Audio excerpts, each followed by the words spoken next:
Bonjour à toutes et à tous, bienvenue dans la cuisine du Palais des Saveurs. Aujourd'hui, un dessert sucré, forcément, vous savez, je suis très gourmande. Je vous propose aujourd'hui de réaliser avec moi une tarte à la citrouille avec un streusel à la cannelle. Je vous invite à regarder tout de suite à quoi va ressembler le dessert.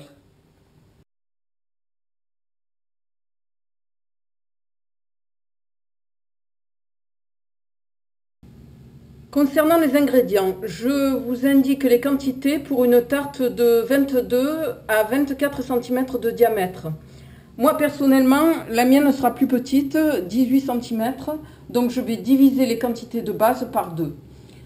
Il vous faudra 425 g de purée de courge, c'est-à-dire de la courge revenue avec un peu de beurre et d'eau. Et quand elle est molle, il suffit de l'écraser au presse-purée tout simplement.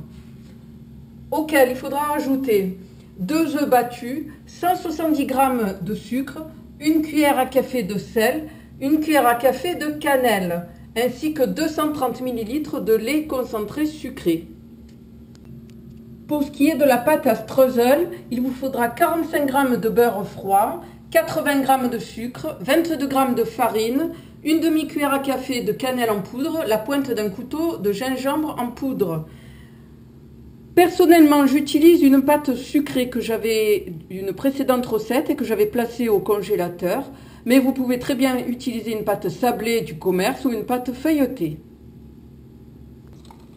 Alors, on commence par étaler assez finement la pâte sucrée.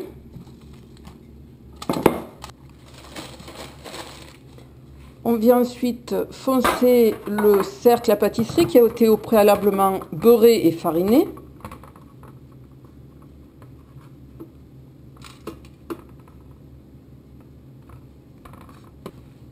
Avec un couteau, on vient retirer l'excédent de pâte pour avoir un contour net. Ensuite, on passe à la préparation de la garniture. On mélange la purée de courge avec le sucre, le sel, la cannelle,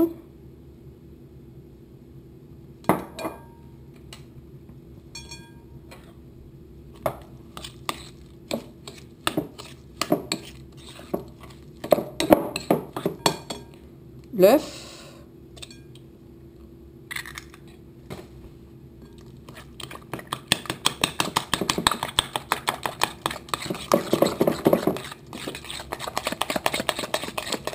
on verse ensuite pour terminer le lait concentré sucré.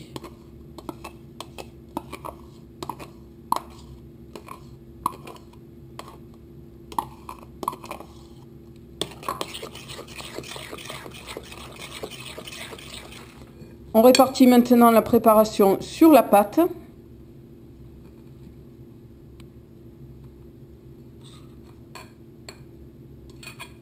Et on enfourne pour à peu près 25 minutes.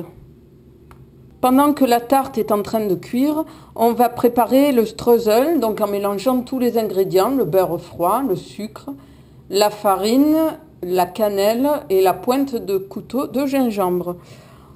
On mélange tout ça du bout des doigts, de manière à obtenir une texture sableuse.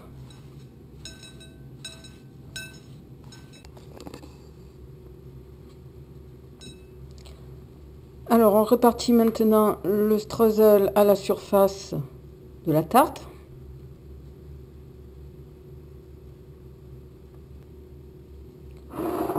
On enfourne de nouveau à 180 degrés pendant encore 25 minutes.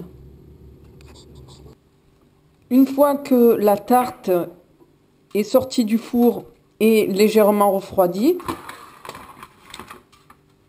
on la place dans l'assiette de présentation.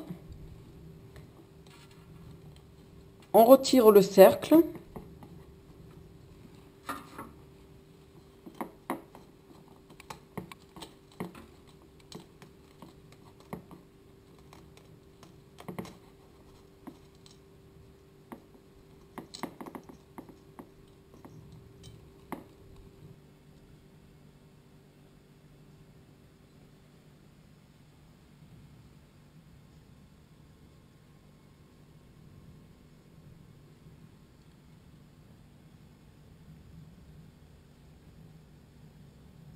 Alors, est-ce que cette tarte vous a donné envie?